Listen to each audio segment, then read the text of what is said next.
What up, everybody? What up, everybody? What's up, everybody? Welcome back to another episode of AC Reviews the World. I am your host, AC the Engineer, and we are at episode 221. Yes, 221.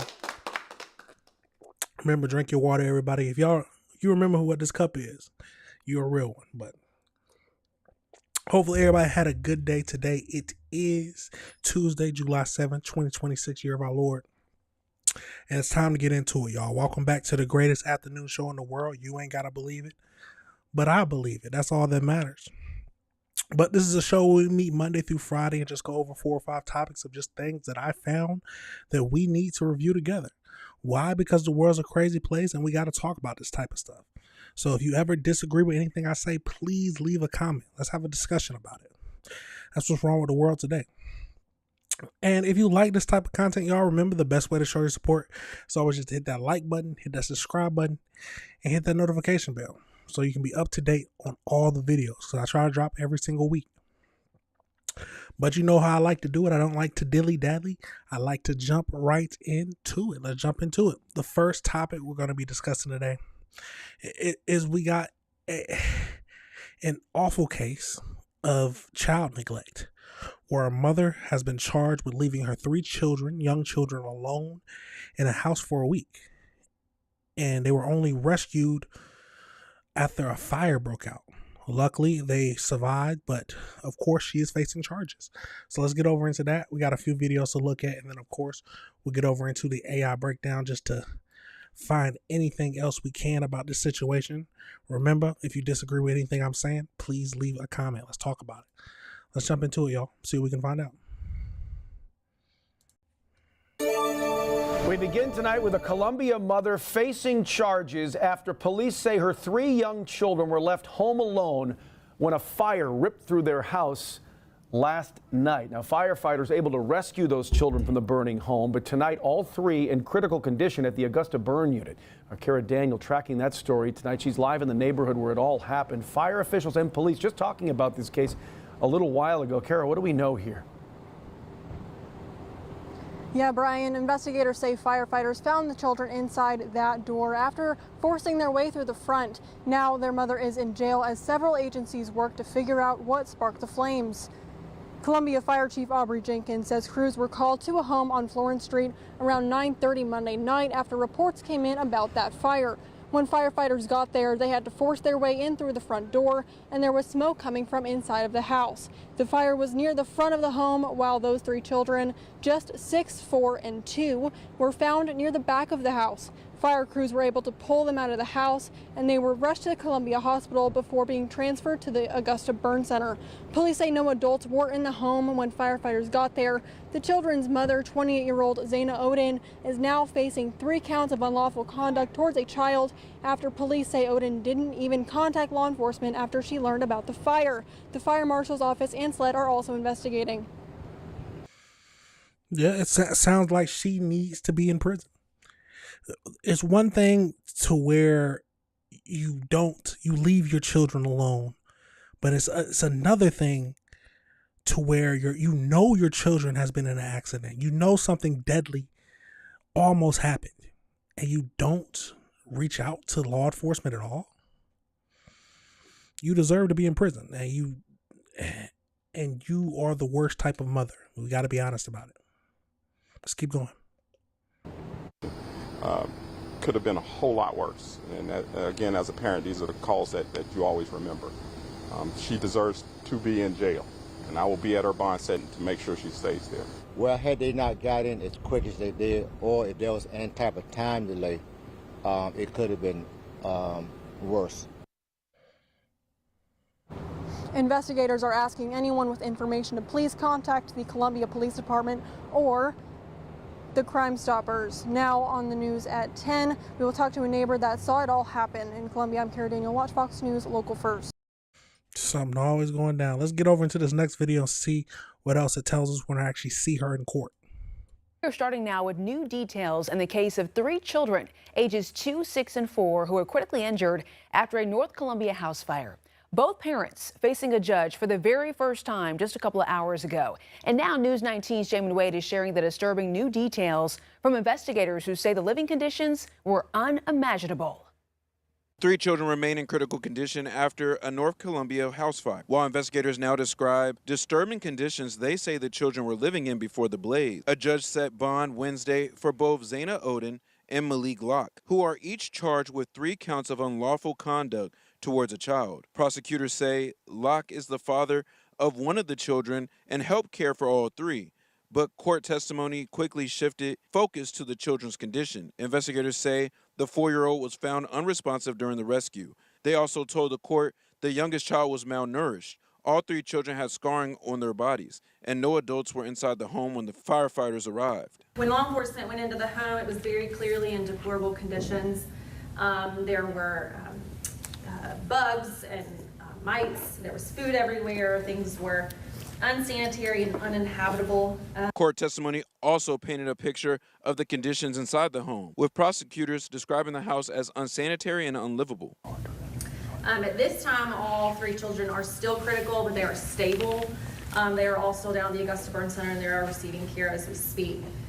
When first responders went out to this home, there weren't any adults. There weren't any caregivers inside the home. It was simply the 3 children there by themselves. Fire Chief Aubrey Jenkins says the conditions inside and the ages of the children have taken an emotional toll on the crew who saved them. Firefighters are very broken, because this is something that we see all the time. You see fire victims, but it comes even more when it's a kid. I mean, like I say, it's 6, 4, and 3, and 2. So it becomes a more of an emotional trauma, even for our firefighters. They have to go in there to have to search and find some kids in a home by some irresponsible parents. You have to be a different type of person to be able to go through and deal with this type of situation. They are true heroes, because I couldn't imagine the type of stuff that they've seen and had to deal with. Then go back home to their own families and just look after them. That absolutely tragic. And luckily these children are alive. They could have easily gone the other way. They are in critical condition right now, but it's a sad sight when the parents choose to not take care of their kids. Let's keep going though. Investigators also say the children may have been left alone in the home for at least a week before the fire. The children remain in critical but stable condition at the Burn Center in Augusta. Jamin Wade, News 19 WLTX. What could you do for a week? A whole week to where you're leaving your children alone. But let's get over into this one more video.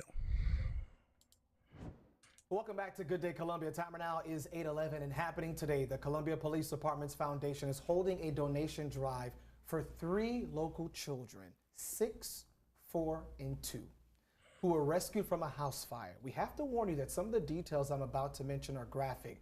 Their mother, Zaina Oden, remains jailed on a $300,000 bond after police say she left the children inside the burning home. Prosecutors say the home was filthy, infested with bugs, and the youngest child was malnourished and had maggots and bugs in her diaper. Joining us now to talk about how you can help these children is Deputy Police Chief Myron Kelly. Chief, thank you for being here this morning. Thank you for having me. First off, how were the kids? At last check last week, they were at the Augusta Burn Center. Yeah, what do we know? I was just updated this morning that all 3 girls have been released from the Augusta Burn Center or in transitional housing for later placement through DSS. Ah, okay. It's good news. Oh, that is good news. Yeah. Do you, in instances like this, Chief, obviously a lot of people, this has been a week of just sad news dealing with children, honestly. Yeah, exactly. I know you see this a lot. Do you know if the children will be kept together? Yeah, so they are going to be kept together in the Okay. Department of Social Services as they get placed into a more permanent situation in terms of foster home. Yeah. Chief, you've been very vocal about how upset you've been about this case. Yeah, I think just for me, I didn't get here by myself. in terms of becoming a deputy chief. I had a community that surrounded me, that cocooned me, from clergy to barbers to community members, to people that helped feed me and take care of me, my extended family. And I think that's what we have to show better of, what we're about in Columbia. So I didn't get here by myself. Someone prayed for me, someone counseled me, criticized me. So that's what Columbia is about. Just, you know, we have to do more of that. And it feels like these children had no one, absolutely no one to look after them and care for them the way they truly should have been. Taking care of one another. When investigators first got to the scene, I know that you all are still investigating. There's things you can't say. What can you tell us that you all saw when you got there? Aside from heavy smoke damage and some flames that had been extinguished, just very deplorable living conditions. The house was in disarray. There were clothes thrown about and trash thrown about the house. And we found some kids that were in desperate need of our help immediately. I think the firefighters got there just in the nick of time to pull them from the fire. And as we inspected post-fire, just the housing conditions were just terrible. Absolutely terrible. So it's possible, had it not been for the fire, that we would not have known these three kids were at home. And that's what we later called the blessing in the mess, because this was a mess, and there was a blessing in that mess for us, because had this not happened, who knows what those three young children would have been exposed to later on. They had been together alone in that house since the 21st, a whole week that we know of that they were alone. It's a sickening case, and I feel like I'm happy that they are truly been rescued. But let's get over into the AI breakdown just to see what else we can find out about this whole case. So as we know that Miss Owens' 28-year-old mother was arrested and charged with 3 counts of unlawful conduct towards a child after 3 of her young daughters were left home alone during a severe house fire in Columbia, South Carolina. On June 29th, 2026, the Columbia Fire Department responded to a fire and pulled 3 girls ages 6, 4, and 2 from the burning building. No adults were present at the time. During court proceedings, prosecutors revealed that the children had been left completely unattended for at least a week prior to the fire.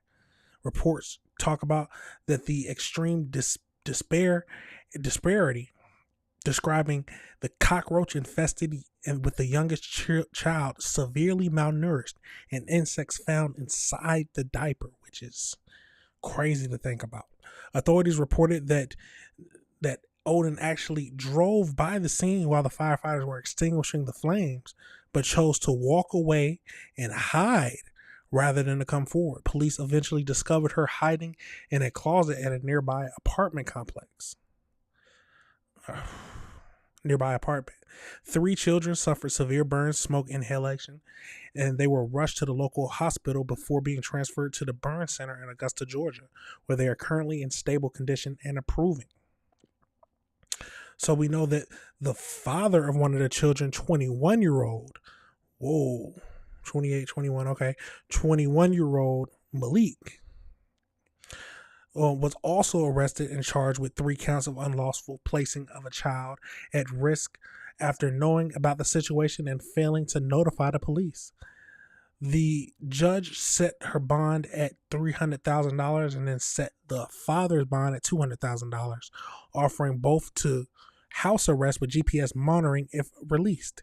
The South Carolina Department of Social Services have taken emergency custody of the children. The cause of the fire remains under active investigation by the Columbia Police Department, local fire marshals, and the South Carolina law enforcement for potential arson. So that's what they're investigating about, potential arson. Overall, this is an absolutely tragic case. But luckily, they were rescued, even though they could have, I can't imagine the fear that was going through their minds. But luckily, they have been rescued and taken out of that awful home. And the real question is, where are the other fathers? They said that the father there was one of them. Were the other fathers not wanting to be in their life? In jail? Where were they at? And what were they doing for a week to where they had to leave their children alone to survive for themselves? There are so many sick people in this world who do so much terrible things to children. There's so many people who want children and can't have them, and then you have people like this treating them this way.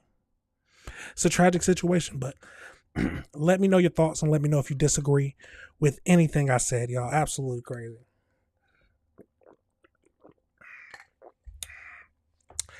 Absolutely crazy.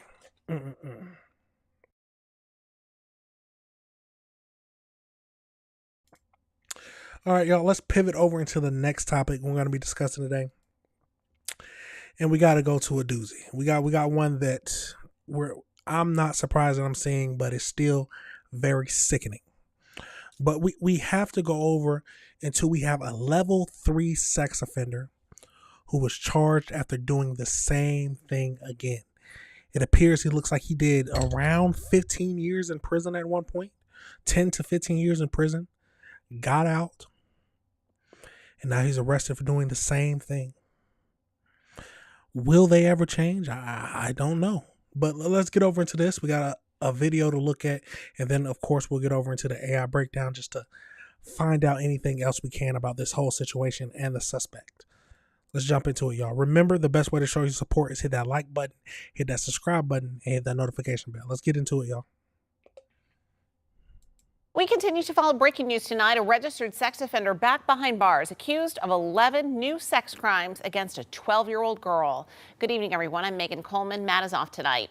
Our NBC3 News team, the first to confirm the man that you're about to see works for the city of Syracuse. The city now confirms 45-year-old James DeSantis was employed as a crew supervisor for the city's Department of Public Works. A statement from the mayor's office tonight after NBC3 reached out to her office says DeSantis was terminated effective immediately. Mayor Sharon Owens calling the allegations horrific. The level 3 sex offender is in the Onondaga County Justice Center at this hour. A level 3 sex offender is known as the most serious and most likely to reoffend. He landed on that registry following rape convictions in 2003 and 2004. State records show the victim then was a 14-year-old girl. Now DeSantis faces new charges, including attempted rape, luring a child, and sexual abuse. These involving a 12-year-old girl.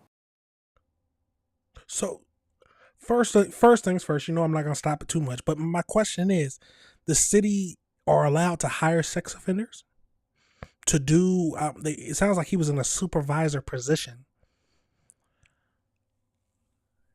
He was classified as a level 3, that it means most likely to do it again. So why was he, I guess you can't lock people up forever, but why classify somebody as most likely to do it again and then let them be released? I will never understand our judicial system sometimes, but let's keep going into this and keep learning about this. Nicole Alfiandra has more on the investigation into DeSantis' most recent arrest. And Nicole, why investigators want the community's help? That's absolutely right, Megan. Sheriff's investigators highly believe that there are other victims out there. They want anyone who thinks that they have had similar contact with James DeSantis to call their detectives. That number is 315-435-3081. And I'm going to be giving that number again at the end of the report. We're going to figure out why. 45-year-old James DeSantis is back behind bars with a long list of allegations, including luring a child to commit a felony, both sexual and aggravated sexual abuse, stalking, and disseminating indecent material to minors. To read about this stuff, see it happen, it's disturbing. The investigation began after patrol deputies with the Onondaga County Sheriff's Office responded to reports of a young girl in a Lafayette parking lot with DeSantis. When another adult approached them, DeSantis fled. Detectives then went through DeSantis' Snapchat account, uncovering a history of messages between him and the girl. And what concerns me about this is the way he found this girl, and that was through Snapchat. He's using Snapchat to find her location. Some of those messages indicated there had been previous sexual contact. The criminal complaint obtained by CNY Central tells a frightening story of what happened.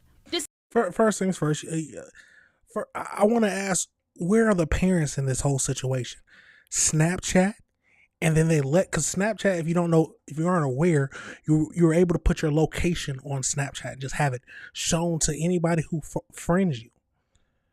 So where are her parents at who are supposed to be monitoring her social media accounts? 12 years old? Come on now, what are we doing? DeSantis reportedly asked the victim to record a video of herself saying how old she is while performing explicit acts. The message reads, quote, "I want to record you doing it. When you do it, say how old you are." Investigators say he also sent nude and lewd photos to the victim via Snapchat. It goes on to say the messages induced the victim to engage in multiple forms of sexual performance. This is not the first time DeSantis finds himself in prison, though. This guy's a level 3 sex offender, the highest level. His likelihood to do it again is great. That's why he's a level 3. So to me, it's no surprise that this, I'm not even gonna call him a gentleman, this sex offender is in my jail right now. Then why was he out? The state's sex offender registry hosts about a dozen photos of DeSantis dating back 15 years, all of them while he was on the sex offender registry. This one now comes from the Onondaga County Justice Center, where he's being held without bail. What you're not thinking about is all the social media and the ways that, you know, these deviant people can connect with our kids. You know, that in my generation you didn't have. You know, as long as you had eyes on your kid was safe. Not so much today. Again, Sheriff's Office investigators do believe that there are more victims out there. They want anyone with any information on James DeSantis to come forward to detectives. Again, that number is 315-435-3081, Megan. You classify this man as a level 3 sex offender. Level 3, meaning he's most likely to do it again. But he's allowed his freedom. I mean, I guess you can't hold people longer than their crimes say, but we have to do something if you're classifying him as somebody who committed again. Isn't that negligence on the people's part who released him? Isn't that negligence on the judge who gave the sentencing? If you classify someone as most likely to do it again and you let them out, what do you think would happen? They're going to do what they're classified to do, and that's do it again. What are we doing in this world? Nicole, what do we know about James DeSantis and the work that he was doing for the city of Syracuse? Well, Megan, not much. We were tipped off this morning and immediately started asking questions of the city of Syracuse. A city spokeswoman ended up confirming to us a few hours ago that James DeSantis does work as a crew supervisor for DPW. We now know, as you might have heard in the beginning, that Mayor Sharon Owens says DeSantis has been fired from the DPW effective immediately. She says further that she and her senior leadership team will be going and reviewing hiring processes to make sure that this doesn't happen again, Megan. All right, switch action. Yeah. First, who hired him? They obviously didn't do a background check, or did they not care that he was a sex offender in the first place? Taken by the city in light of all of this. Nicole, thank you. Shortly after the city confirmed James DeSantis is a crew supervisor, or was, for the Department of Public Works, we sent questions to City Hall for Mayor Sharon Owens. We're asking the mayor what she has to say to the 12-year-old victim in this most recent case and to her parents. We also want to know how many registered sex offenders does the city of Syracuse employ? Did the city know DeSantis was a sex offender when they hired him? How long did he work for the city? And how many employees did he supervise? We also want to know if DeSantis's level 3 status was shared with coworkers or if it was kept a secret from the team. We're waiting for the city's press office to tell us when and where Mayor Sharon Owens will be made available for public comment to take our questions and provide answers to you. Yeah, she has to provide something. There is no way to, well, I mean, I don't know, but I want to know what their policy is on hiring sex offenders and a level 3 of that. Let's get over into this AI breakdown, y'all, just to see what else it can tell us about this whole situation. It's very sickening. Very sickening. So as we know, the sheriff's office in New York arrested James, 45, on 13 criminal counts, including felony attempted first-degree rape against a 12-year-old girl. He is designated as a level 3 sex offender the state's highest risk classification, stemming from a child rape conviction in 2004 and 2005. Deputies responded to a call after a bystander spotted him in the vehicle with the 12-year-old in the parking lot. He ended up fleeing on foot, and when he was approached by the adult, investigators searched the victim's Snapchat account and uncovered a history of sexually explicit messages, graphics, and demands for explicit videos. Court documents state that he used the platform to send a photograph of a firearm to the girl, threatening her into compliance by letting her know he knew where she lived. So he found access to a firearm. He faces 10 felonies and 3 misdemeanors. So he got attempted first-degree rape, luring a child to commit a felony, first-degree sexual abuse, 2 counts, aggravated sexual abuse, 2 counts, first-degree coercion, 2 counts, first-degree stalking, first-degree disseminating indecent materials to a minor, and then we got acting in a manner injurious to a child under 17, 2 counts, and then third-degree obscenity. So, at the time of his arrest, he was employed as a traffic maintenance crew leader for the Public Works Department. Having worked for the city since 2017 and being promoted in 2024 following the arrest, they ended up announcing his immediate termination and initiated an investigation into why the city's current hiring policies allowed high-risk sex offenders to be employed without thorough background checks. The sheriff's office strongly believes that there was maybe additional victims, and they asked for anybody to call in. Wow. Yes, the city has a lot of questions to answer. Level 3 status. How weren't people watching him more? People need to be going through his social media accounts or going through his phone, any kind of phone. He has to do regular. I wonder if they did regular checks of his home. If someone has a level 3 status, which means they are most likely to do it again, they have to be watched like a hawk. At least that's my thinking. I know maybe the money or the taxpayers can't afford that. Then we got to lock them up, something, because we cannot let somebody who's expected to commit the crime again out and just be about his lollygag way.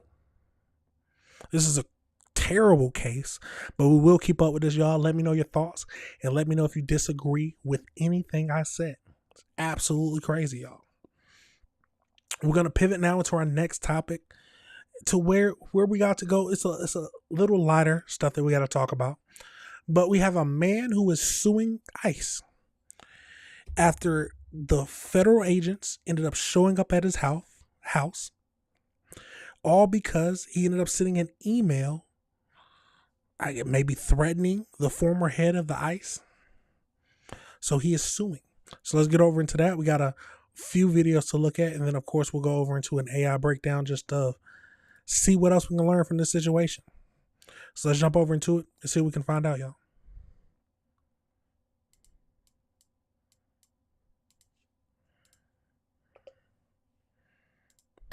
A Rochester man filing a federal lawsuit today against the Department of Homeland Security and several ICE officials, claiming they violated his First Amendment rights. This comes after he sent a criticizing email to the agency's former acting director. Today, we take a closer look at the allegations and what some say this case could mean for free speech. A federal lawsuit filed Monday accuses the Department of Homeland Security and ICE officials of violating David Shriver's First Amendment rights by sending federal agents to his Rochester home with a warning over a critical email he sent months earlier to the then acting director of ICE. You have rights to criticize the government. You have rights to contact the government and share your views. That shouldn't mean that the federal agents are going to knock on your door and give you a written warning about your speech. That's not how the First Amendment works. Now, the main thing I want to know is, did he threaten someone in the email? Because if he threatened someone in the email, I can understand them coming up and trying to find them. But if he was simply just criticizing their tactics and how they're operating, that is his right to do as a citizen. But we'll have to see exactly what he was written in there. Let's keep going into this. According to the complaint, after the January shooting deaths of Renee Good and Alex Preddy amid anti-ICE demonstrations in Minneapolis, Shriver sent an email to ICE Director Todd Lyons decrying the conduct of ICE agents, drawing comparisons to Nazi Germany, and predicting Lyons' conscience would haunt him. Let's back that up a tad bit and read that out. So it looks like he sent, "You are a monstrous human being and will go down in history as America's Reinhard Hendrick, the butcher. The way you are protecting the obvious execution in Minnesota, even as we see the videos, will lead to your downfall. Even Trump will turn on you before the end. You will be sad, despised man who eats himself alive with shame at your own pathetic weakness. You will never know peace. You will seek to lose yourself to escape the burden of knowing the truth about yourself. But wherever you go, you will find yourself.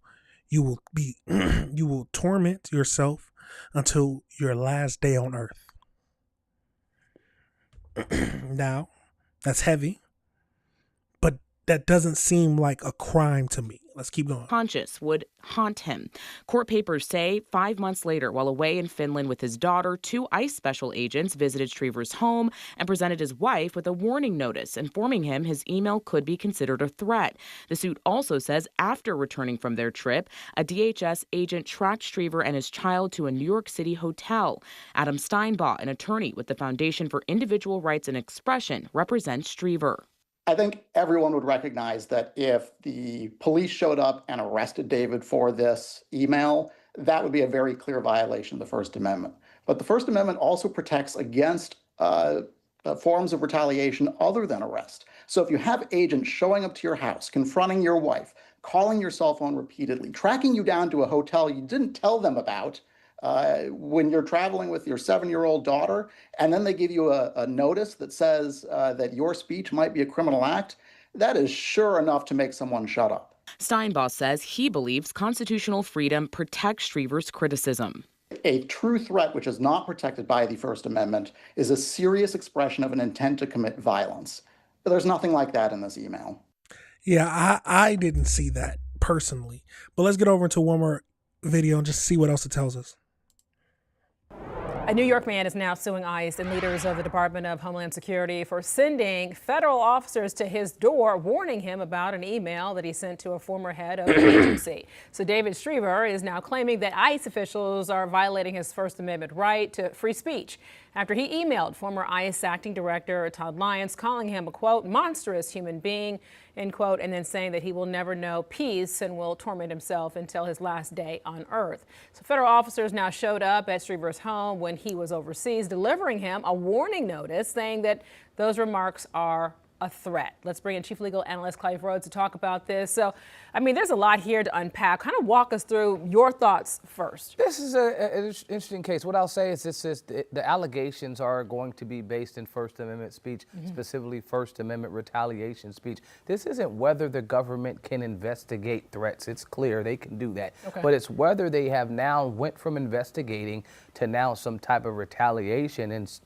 trying to curb or chill speech while doing that. Am I attempting to say, you know what, I'm going to push you away from stopping to say what you want because of some fear of someone coming to my doorstep like we have in the picture and now, forcing you to stop saying something that you have a constitutionally protected right to say. And so while the threats are what's highlighted here, it's not as much about the threat, it's how ICE treats those threats and did they investigate it properly. Okay, so could this, Khalif, set new limits now on how far federal immigration authorities can go when acting on tips or online communication? Yes and no. I mean, first of all, if you're taking it back to this case specifically, if there was a genuine threat, typically a threat, you want to have something like that followed up in a quicker time frame than, say, 5 months like they had in here. If the standard for communicating threats is that I believe that there's a genuine threat against me, that this person has the ability to do it, to carry it out, and now a reasonable person would believe, based on what they've heard, that they are in imminent fear of bodily harm. That imminent portion is important, like right now, not tomorrow, not next week, but now. And so if you're looking at these 5 months that it took them to come and follow through with the investigation aspect of this, you kind of tend to say, and this is what their attorneys argued, that there was no threat because most people aren't going to sit on their hands and say, oh, you know what? I forgot that they threatened me. Now let me go investigate it. That's what they labeled here as a reason to believe that there was no genuine threat. This was something that you just didn't like my content, which if you don't like my content, then now it's clearly First Amendment and it's a violation. Which is what. Yeah. And just thinking back to what we read, all he did was say that you understand what you're doing is wrong and God is going to judge you. You are going to spend the rest of your days in shame for what you've done and what you had to do. He didn't make one threat to be like, I'm coming after you. I hope you, he didn't do any of that. He didn't say that I'm planning to get you. It wasn't no threat. It just basically said, he basically said, you're going to understand and feel exactly what you're doing and how wrong it is. I was going to ask you, so what does the government really have to be able to prove to show that agents acted lawfully? And kind of where is this legal line between a legitimate investigation and then violating someone's constitutional rights? You want to be able to point to our processes. Like we have a process in place to now find out who this individual was. You know, this letter was sent to us. It came to us a number of months ago. And now we want to be able to figure out that 5 months it took us that long to get to him. You know, we didn't start the investigation after 5 months. We got this threat. We started investigating immediately, and it only took us 5 months to get there. I think that would help them prove their case that, yeah, we believe that this threat was there. And like they said, we take these types of threats seriously. You want them to take threats serious against public officials, people that are serving, that are putting themselves up in the public light. But you don't want them intimidating people or attempting to retaliate against folks for First Amendment protected speech. So the thin line, because that's all it is, it's a thin line. It's between when you started your investigation and what prompted that investigation. And then if you actually go further to this individual's words, were they a threat?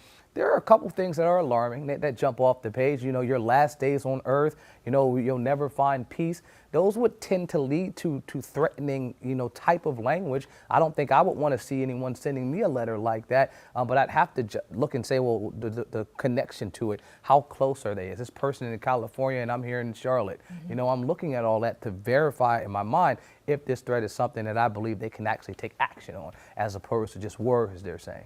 Last words, and does he have a lawsuit? I think there is definitely a strong lawsuit here on First Amendment retaliation grounds for sure. I think it's moderate to strong, where some of them I'm saying are extremely weak. I don't think this one is weak at all. I think you'll have, I mean, you can go a couple routes. You can go nominal damages, give them $1, you know, say that they violated you, or compensatory damages. Be able to show that, hey, we'll put a dollar amount connected to the harm. He talks about, you know, being scared to talk, being scared to make comments, things like that. If it now can escalate to something further than that, where you're having some, you know, nightmares or dreams about this, then you obviously can get paid more, or the court can just do something called a declaratory judgment, saying, listen, what ICE did was wrong, you can't do it going forward. And finally, they could say something like an injunction. You can no longer do this by coming to someone's porch and attempting to threaten them from making those types of comments. So there are a couple. Yeah, I 100% think they have a good argument for a lawsuit. We'll just have to see if the judge agrees and doesn't think what he said was considered a threat. I couldn't see it myself as being a threat, at least not in my sense when I think of a threat. But let's get over into the AI breakdown, y'all, just to see what else we can learn and see if we missed anything. So as we know, the man David, a resident of Rochester, New York, filed a federal lawsuit against the U.S. Immigration and Customs Enforcement and the Department of Homeland Security on July 6th, alleging that the federal agents violated his First Amendment rights after he sent a highly critical email to the agency's former acting director. So in January 2026, he emailed the acting ICE director, Todd Loines, how do you say his last name, outraged by the fatal shooting of 2 people by the federal officers during an immigration crackdown in Minneapolis. He called him a monstrous human being and compared him to a Nazi police officer. 5 months later, which is a lot of time if you truly think he's a threat, in June 2026, 2 DHS officers officials arrived at his home while he was on vacation, they handed his wife a formal warning notice declaring that his email was considered a threat and ordering him to stop the behavior. According to the lawsuit, agents later tracked him down to a New York City hotel upon his return to U.S. in an attempt to make him sign paperwork acknowledging his email was as potential crime. So that's crazy. So they try to get you to say, to agree that what you sent is a crime. So he filed a lawsuit by a nonprofit foundation for individual rights and expression. The complaint targets DHS secretary and the senior ICE leadership in the lawsuit. The email constituted protected political speech and criticism, not legitimate criminal threats. The delayed 5-month response proves the agency knows that he posed no danger. And the delivery of warning notice is a systematic tactic used by ICE to intimidate and chill the speech of peaceful government critics. DHS and ICE officials have defended the investigation, stating that ICE investigates all credible threats against its employees and officers, including directors. A statement from Secretary Mullen's office categorically denied that the agency attempted to suppress free expression, stated that anyone who threatens law enforcement will face consequences. Yeah, I don't know, y'all. Go back. What are your thoughts? Read that over again. Tell me, do you think that's considered a threat? At least to me, it sounds like he was mostly just criticizing what he did and stating that he did something wrong and he's going to understand that later on and he has to deal with it and live with that. It didn't sound like he was threatening to kill him, to end his life. Said, I'm waiting for you. And he did none of that. But what are your thoughts? Do you think he has a good chance for winning the lawsuit? That's the biggest thing. And if he loses the lawsuit, what does that mean for our freedom of speech? It's a crazy world we live in, y'all, but this is the type of stuff we have to review. Let me know your thoughts and let me know if you disagree with anything I said. We're going to go over into one more video that we're going to be looking at today, and it is some body cam footage. You know, I love looking at some body cam footage. And we got to go over to this next footage. It's called A Predator Has Finally Been Arrested. So we're going to get over into that and see what this whole thing is about and see what we can learn from it, y'all. Let's jump into it, see what we can find out. 309. Hello. I'm Officer Snap, Blackwell Police Department. Is Billy home? No, he's not. You tell us where he's at? I don't really know for sure. Don't really know for sure? Are you Dana? Yeah. Okay. Would you mind if we looked around inside to see if he was here? I'm not letting you in my house. This isn't in my house. I rent this house. You rent it? Yeah, I'm not letting nobody in here without a search warrant. Can you tell me what's going on? Okay. We're just we're out looking for Billy, okay? Why? So, well, don't have to tell you why, but I'm just saying we're looking for Billy, so. I don't get in the house. I don't need a ticket for my dog. No, you're fine. That's one reason why I'm not going in there, because I don't know how my dog is going. Okay. Blackwell police are trying to locate Billy Stout. His girlfriend says he's not home and won't cooperate. Then everything changes in seconds. What follows is raw footage of an arrest, desperate phone calls, and an interrogation where Billy claims it's all a setup by family. When was the last time you saw him? This morning? This morning? If you guys can't tell me what's going on, why am I gonna, you see my point? You can't even tell me what's going on. Sure. So, you saw him this morning, right? Yeah, okay, I'd like to know what's going on. If you want help, help me. Tell me what's going on. Okay. Well, we're not going to do that right now, okay? We got to know where he's at. I'm not going to help either. Okay. I'm not being detained. I haven't done nothing legal. Y'all can have a nice day. Okay. Like, I don't want her calling him, telling him, and then just end up chasing him around town all day. He's going to know anyway. There was a door closing inside. Did you hear that? Well, no, earlier. Right before she went inside. Oh, he's probably here. We've got nothing that proves this is his house, though, other than his girlfriend or whoever lives here. She just said she's renting it. Yeah. This is their place and their place.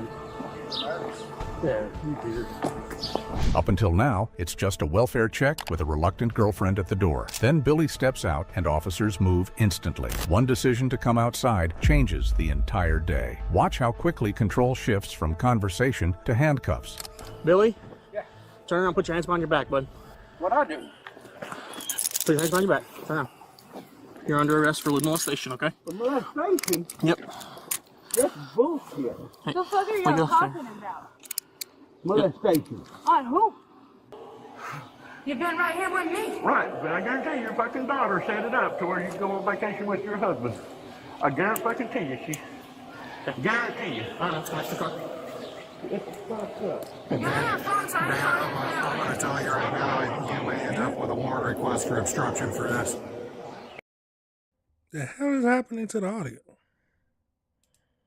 All right, dude. Okay. I don't know if my leg would be in that short because I had knee surgery. Well, let's just get you in the best we can, okay? Oh, I'm gonna take your necklace off real quick too, okay? They can say, okay. We'll have to take that off at the jail, but we'll leave it on you for now, okay? Oh.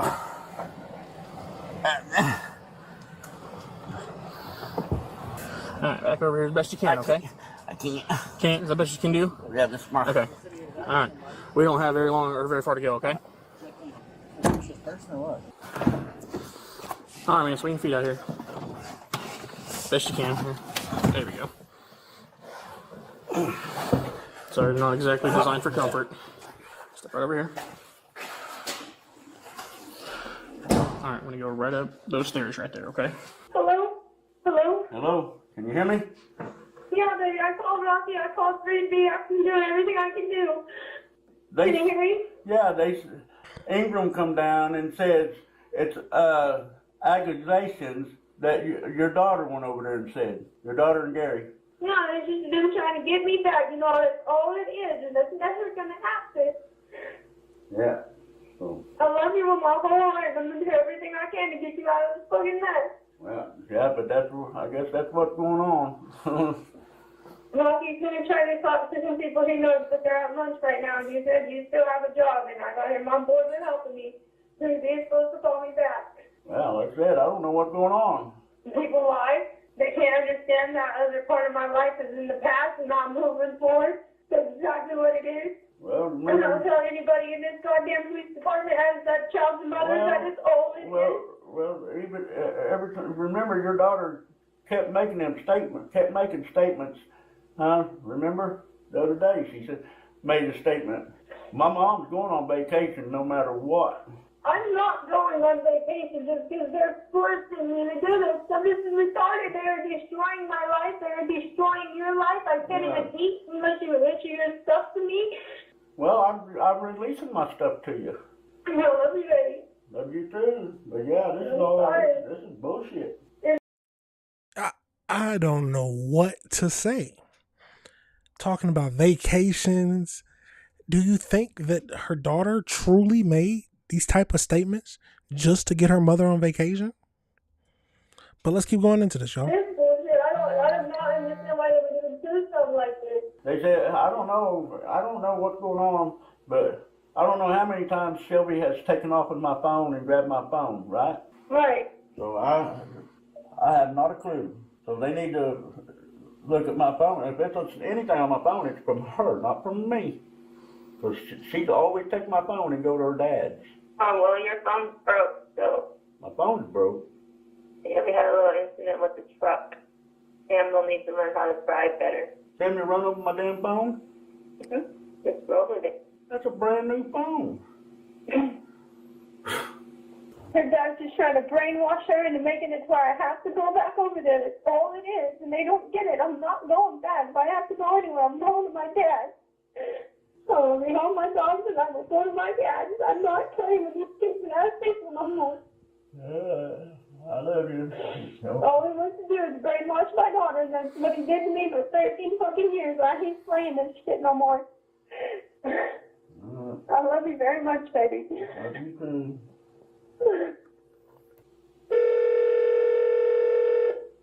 Hello? Hello? What the heck's going on? I don't know, sister. I really don't know. I guess Shelby and Gary trying to set me up. I guess Gary got her talking and setting me up. I guess I don't know.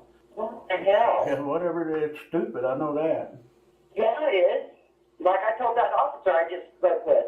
I said, that's pretty damn sad. I said, can you tell me what you're charging him with? I don't know what he's being charged with. There's so many of them. So many of them. Yeah. Stop. Turn left here. Right in here, Billy. Thank you. No problem. All right, Billy. Take a here. This is Kelsey. She's with DHS. She's just going to kind of be in here just that way we don't have to double up on questions, okay? Is that all right? Sounds good to me. All right. I know we already talked a little bit, but I just want to read you this just to, since we are on video, just, you have the right to remain silent. Anything you say can and will be against you in the court of law. If you decide to make a statement, you may stop at any time. Do you understand these rights? Mm-hmm. Having these rights in mind, continue to talk to me? Yeah. Okay. All right. Kind of briefly told you there's been some allegations of some molestation brought against you. I didn't tell you who they were, but you obviously made an assumption of who they were. Right, because Gary, I'm with his wife, Gary Lane. They've been trying, ever since I've been in the picture, has been trying to get me out of the picture ever since we've been together. And it's like when I got my DUI here a few months ago, or about 8-9 months ago, he's the one that called the cops and told them I tried to smash into him and I never left my damn yard. Right. So you, because of that type of stuff, that's why you went ahead and made that assumption that it was them that reported this? Well, Dana's the one, she says, I don't know what's going on. I said, well, I don't either. I said, you ought to call your husband and find out, because me and him's been arguing back and forth quite a bit. About what? Just because he wants his wife back. Mm-hmm. So what's your relationship with Shelby like? You guys get along?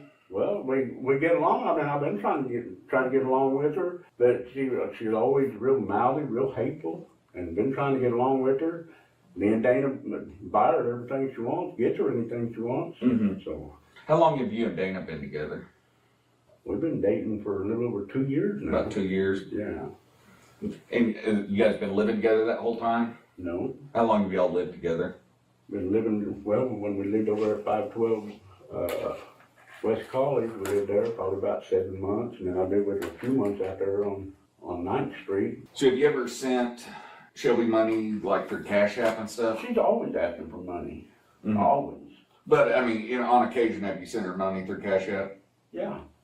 I'm not trying to trick you or anything, I'm just asking some questions. Yeah, sent her money. Hell, I just went and bought, sent her money to get chicken food, duck food, all that. Said you can ask her mom. She'd always text her mom or call her mom, and then she'd text me. Her mom would tell her no, and then she'd turn around and text me or call me, and she says, "Do you got 20? Do you got 40? Can I borrow 30?" And I said, "Shelby," I said, "I don't have it right now, and then if I get paid, then I'll send it to her." Gotcha. Yeah. So how often would you y'all text back and forth? She texts she'd call 5 or 6 times a day, every day, and and ask for money, pretty much every freaking day. Does she text you through just regular text messaging, or is it like through an app? Yes, just messages. Is that how it comes up on your phone, just regular messenger? Yeah. Is there anything on your phone that, with conversations, that's going to be bad? The reason I'm asking is because I've got her phone, and there's some messages from you to her with some pictures in it. What do you know about those? Pictures in it? Mm-hmm. Were you sending her pictures of your dick? I don't send pictures. Dana don't even see my private part. I don't even show my private parts.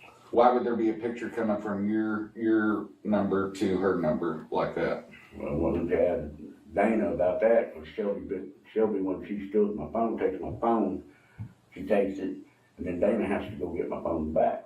Okay. You know, Dana, she don't even see my private. When has she stolen your phone? She takes my phone quite often. Every time she comes over there, if I'm off work, my phone's laying right there on the front porch, and when she leaves, my phone's gone. Is your phone not password protected or anything? It wasn't. Oh, she knows my password. You just swipe it up. So there's no PIN code? No. There's also a picture that was taken Monday morning that she had taken. It's a picture of you And it looks like from the picture and from what she said, it looks like you're inserting a dildo into Shelby. No. And that was taken about 6:30, 6:45 Monday morning. No. I mean, it's a picture of you standing there. I mean, clear as day. Not sticking a damn dildo in her. Would it be somebody else? There ain't even no dildos at that house. Where would this picture come from? Well, don't ask me. I mean, you understand where I'm coming from. I'm seeing these pictures. Yeah. There's pictures coming from Billy with your number, going to Shelby's number with pictures of a penis. Then there's a picture that Shelby took Monday morning with somebody's legs are up, and then you're standing at the end of a bed with a flesh-colored dildo. That ain't you? No. When I get up. How old is Shelby? That's my very first question. How old is Shelby? And if she's able to take pictures like that, I don't know how old Shelby is. I'm assuming young. Yeah, molestation of a child. Yeah, okay, yeah. But, so yeah, he needs to go to jail.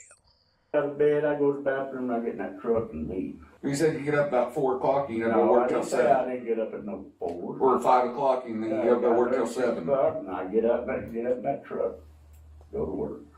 But you said you've taken her to school before, right? Yeah, I've taken her to school probably about 7 or 8, 9, 10, 15, 20, I don't know. Do you remember an instance back in February when Dana was sick?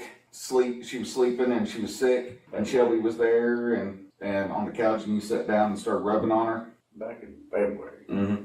No. What about this last weekend? There was an incident with some ice cream where you brought Shelby some ice cream, and that what she described, it looked like there was cum on top of the ice cream. Oh, shit. Hell no. What? So why would Shelby make all this up? Just because she wants her mom and dad to get back together? She's been trying like hell to get her and her dad back together. Ever since me and her mom got together, it's been nothing but chaos, chaos, chaos. And I've tried to be nice and do whatever I need to do to help her, but it's still chaos. Mm-hmm. I'm fucking stupid as fuck. Give me 1 minute, Billy. I'll be right back with you. I'm gonna check something, okay? He is going to jail. 14, y'all. Now, the victim is 14 years old. The suspected victim is 14. And she has all the evidence. Photos, text messages. He's one sick SOB. Sick. Doing this to your girlfriend's daughter. Wow. There you go.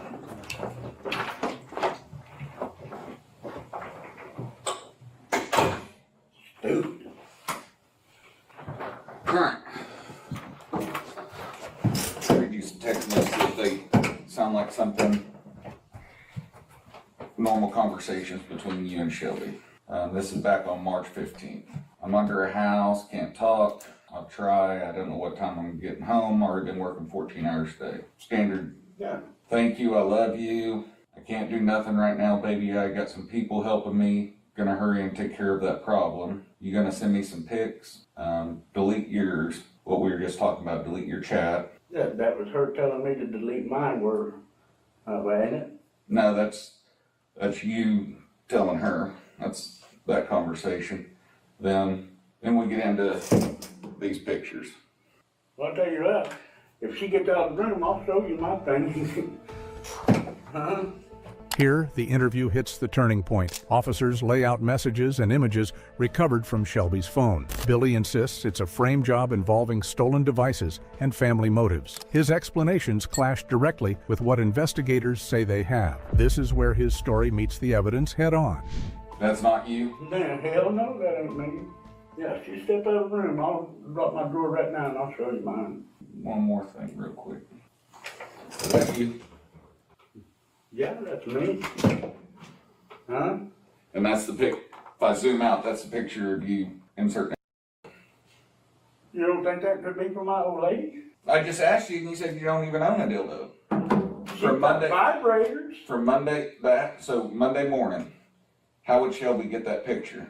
I have not a clue. You think that? I don't know. I have not a fucking clue. That ain't me fucking you stuffing a fucking dildo. You go over there to search my fucking, that house over there, you go search that son of a bitch. Go search my house over on Kansas, East Kansas. Do you have erectile dysfunction? Do I? Do you have erectile dysfunction? Do I have erectile dysfunction? No, I got a shortness dysfunction. That thing's only that long. Okay. But goddamn, you think I'm gonna be sending pictures of my dick? Hell no. I mean, but you understand where I'm coming from. I can understand where you're coming from, but I'm telling you, this is a fucking set up deal. I guarantee it is. Well, is there anything else you want to add to this whole deal other than it's not you, they're setting you up? I guarantee I'm getting set up. I guarantee, and Dana tell you the same. I'm gonna go talk to Dana after we get done here. Yeah. And get, They've been trying to she's been trying to start all kinds of stuff. I mean, we get along when she comes over for a little bit, and then she'll start being real rude and hateful. Yeah. Okay. Do you need anything else right now? Is it typical practice for you guys to take pictures while you're having? You and Dana? Yeah, we've taken. So like if I were to ask Dana, she'd be like, yeah, here's this picture of him using it on me. Here's us having sex. Well, I don't know if she'll show it to you or not, but. Huh? Yeah. But yeah, me and Dana's done some stuff. All right, I'm gonna have them come up here and get you. I don't know if you'll go over to county today or because I still gotta go talk to Dana and do some other stuff and then I have to get your paperwork. So if it's not this evening, it'll be first thing in the morning, okay? All right, if I have any more questions that come up, I'll come down and we'll discuss whether you wanna answer those questions again. Well, let me ask you this though. Why don't you ask Dana that? I'm gonna ask about the statements that Shelby's made about her dad. Okay. I'll ask Dana about that. About him going into the bathroom when he's in there taking a shower, and then bought her some dildo cream and told her to use this stuff. Now this come out of her mouth over there to Dana. Okay. Ask about that. All right, definitely will. All right, if you just want to hang tight, and I'll have the officers come up here and get you, okay?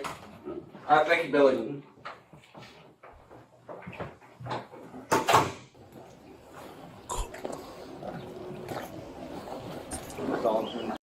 He might be cooked.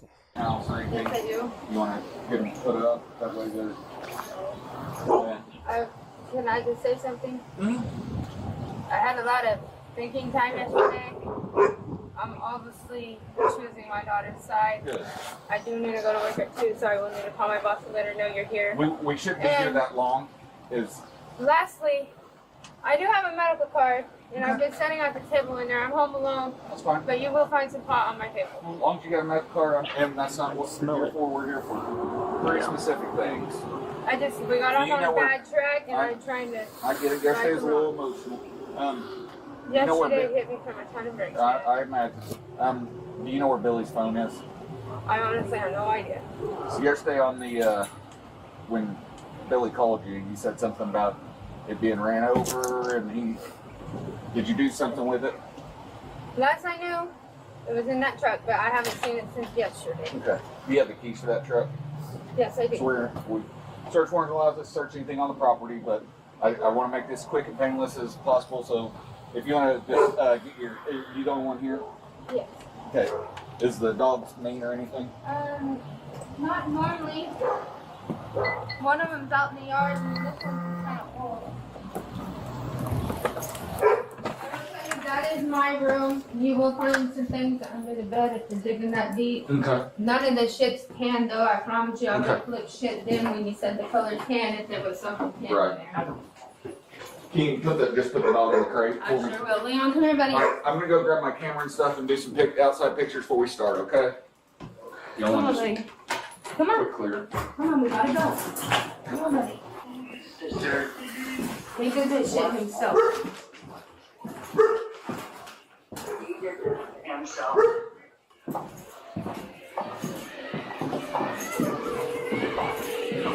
Just hang out here. Okay. Hello?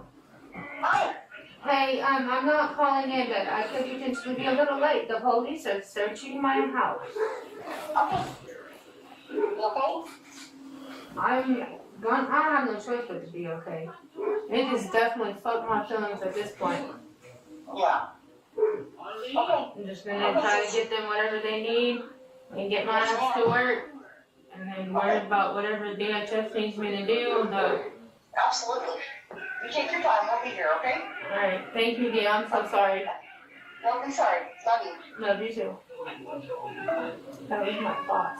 I love to hear that good support system because it's a hard situation. And it's sad because it sounds like she wasn't believing her daughter at first. But if this was truly going on, you need to listen to your daughter. She's 14 years old. How much is a 14-year-old going to make up about this type of stuff? And she has text messages and pictures. Yeah, it's a tragic situation and definitely has to hurt her heart because it sounds like she loved him. But let's keep going. I promise I am a good girl and I'm gonna never let my child go through something like this. When the Robbie Weber shit happened, she was at her dad's, not with me, and that's God's honest truth. I'm just taking pictures if you want to move that way you're not in. So this bedroom right over here is yours? That one, yes. Okay. Where does Shelby sleep? Well, honestly, sometimes on the couch, but a lot of times she's there by herself on that bed.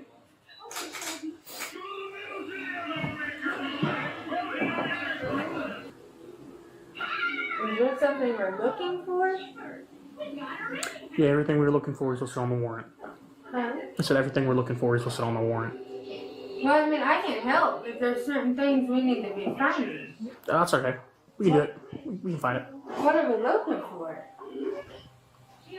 Look on the wall. Alright, we're done. Can I ask one question? Is that the thing in the photo? Possibly. So there was a tan thing in my house that I did not own. It was in there. I don't know who bought it, who's the owner of it, or anything like that. But I will let Kelsey know that you're wanting to cooperate, and she'll get in touch with you. Okay? If you have any questions, just give me a holler. Let me know if you need anything else. I will. I appreciate you being cooperative. It has definitely fucked my feelings from here on out. Oh, I'm sure. Well, I appreciate you, Dana. Dana starts by stonewalling officers at the door, but after time to process, she chooses her daughter's side during the search warrant execution, directing them toward items in the home while insisting she never suspected anything and would never allow harm to her child. Billy Dean Stout was charged with multiple counts of lewd or indecent acts to a child under 16. He remains held on a $500,000 bond as of the latest reporting. He continues to claim the entire case is a setup by his girlfriend's ex and daughter involving stolen phones and planted material. Off camera, investigators recovered text messages and photos from the alleged victim's device that form the core of the case against him. This footage captures the raw family fractures that often sit behind these allegations. A girlfriend caught between loyalties, a man pointing fingers at everyone else, and evidence that doesn't bend to the denials. What should have happened is clear accountability the moment credible reports came in, not months of household chaos that allegedly put a child at risk. The case reveals how quickly blended family tensions can escalate when trust is already broken, and how digital evidence can cut through spoken defenses. Does the shift in Dana's cooperation and the specific photos and messages shown in the interview make Billy's setup claim believable, or does it point to something the family had been ignoring? He was charged. Whether the full weight of the evidence holds in court is the part worth sitting with. If this hit hard, drop a comment with your... This is a crazy case, y'all, and it's wild to think that she spent so much time trying to explain what was happening, but they didn't believe her. They figured that it was just a setup, that she was just lying. The mother. But after clear evidence was shown, the mother changed her tune and was willing to help because she wants to protect her daughter. But I don't know if he thinks that he's going to try to claim AI. I don't know what he's going to try to claim, but you're caught red-handed and you got to face the punishment. At least do the right thing without going to trial and everything. If you truly did it, say you're guilty. Tell them you're guilty so that you can just get your sentence and go to jail. Absolutely crazy situation, y'all. Let me know your thoughts on that and let me know if you disagree with anything I said. It's a tragic situation, but luckily that they captured the predator. Now, that's end of the show today, y'all. We talked about a lot of crazy things. So if you ever disagree with anything I say, please leave a comment. I'm never going to say I'm always right. I'm never going to say I understand everything, but I'm willing to listen. Now, these videos will be broken down so you can go back and watch the one you want. If you like this type of content, y'all, remember the best way to show your support is hit that like button, hit that subscribe button, and hit that notification bell so you can be up to date on all the videos. But that's it for now, y'all. You already know I will see y'all tomorrow. And hey, have a good rest of y'all day. The world's a crazy place and we got to review it together, y'all. Peace.